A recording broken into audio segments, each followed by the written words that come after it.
పేరు రాకోట్ రాములు, ఆంధ్రప్రదేశ్ కౌలు రైతు సంఘం జిల్లా కార్యదర్శిని. విజయనగరం జిల్లా మెంటాడు ఎంపీడీ ఆఫీసు ముందు ఆంధ్ర పంచాయతీకి చెందిన గిరిజనులు ఉపాధి పనులు కల్పించాలి,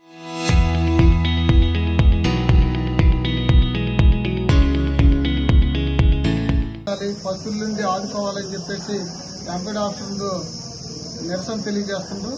ఈ నేపథ్యంలో ప్రధానంగా డిసెంబర్ నెలలో విజయనగరం జిల్లా కలెక్టర్ గారికి గ్రీవెన్స్ లో మా గిరిజనులకు పనులు ఇవ్వండి, ఆదుకోండి, పస్తుల నుండి కాపాడండి అని చెప్పేసి డైరెక్ట్ కలెక్టర్ గారిని కలిసాం, ఇంతపత్రం ఇచ్చాం. పీడీ గారు కూడా ఫోన్ చేసి మాట్లాడారు. అలాగే మరొక నెల పోయిన తర్వాత జనవరి నెలలో కూడా ప్రస్తుతం ఉన్న ఎంపీడీ సుదర్శన్ గారిని కలిసాం. ఒక నెల రోజుల క్రితం ఆంధ్ర పంచాయతీ సచివాలయం కార్యదర్శులు కూడా కలిసాం. గిరిజనుల పట్ల చిత్తశుద్ధి ఉంటే వాళ్ళు పస్తుల నుండి ఆకలి సావుల నుండి కాపాడాలనుకున్న ప్రభుత్వం పనులు ఇవ్వాల్సిన బాధ్యత ఉంది. ఉపాధి హామీ చట్టం ద్వారా 15 రోజుల్లో పనులు ఇవ్వాలి. అలాగే పని చేసిన తర్వాత కూడా కూలికి కూడా ఇవ్వాలి. ఇప్పుడు పాత చట్టాన్ని పక్కన పెట్టేసి మోడీ గవర్నమెంట్ కొత్త చట్టం తీసుకొచ్చింది. దీనివల్ల గిరిజనులు ఇతర పేదలు తీవ్రంగా నష్టపోతున్నారు. 6 నెలల నుండి ఊరు వదిలి వెళ్లకుండా అడవిలో కట్టెలు తెచ్చుకుందామంటే చెల్లుబాటు లేదు. గ్యాస్, పెట్రోల్, డీజిల్ పక్కన విపరీతంగా పెంచారు. మన మే నెలలోనైతే 10 రోజుల్లో 4 సార్లు పెంచారు. నిన్న గ్యాస్ ధర పెంచారు.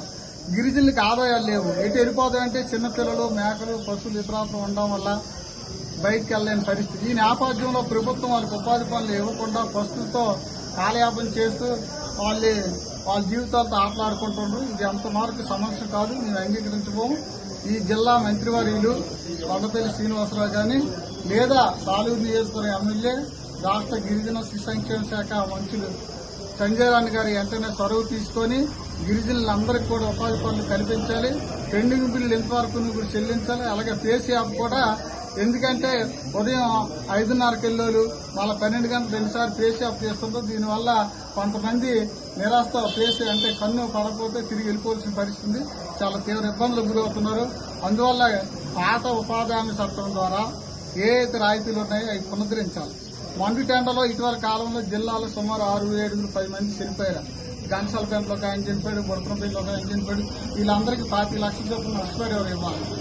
అన్నిటికంటే కీలకం నిరుద్యోగ భృతి. 6 నెలలు వీళ్ళకి పనులు ఇవ్వనందున వాళ్ళకి రోజు 40 రూపాయలు చొప్పున నిరుద్యోగ భృతి ఇవ్వాలి.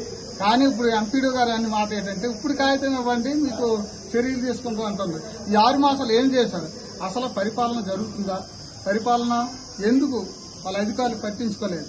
పై అధికారులు, మంత్రులు కానీ లేదా ముఖ్యమంత్రి సమీక్ష చేస్తుంటారా లేదా? మీరు ఎలా పనులు చేస్తుంటారు ఏమిటనేది పేదలు వీళ్ళు వాళ్ళ జీవితాలతో ఆటలాడుకోవడానికి ఆంధ్రప్రదేశ్ కౌలు రైతు సంఘం, వ్యవసాయ కార్య సంఘం అంగీకరించబోము. వాళ్ళకి పండించినంత వరకు కూడా తాడుపై తీర్చుకోవడానికి ఈ రోజు వచ్చాయని చెప్పేసి హెచ్చరిస్తూ అందరికీ ధన్యవాదాలు.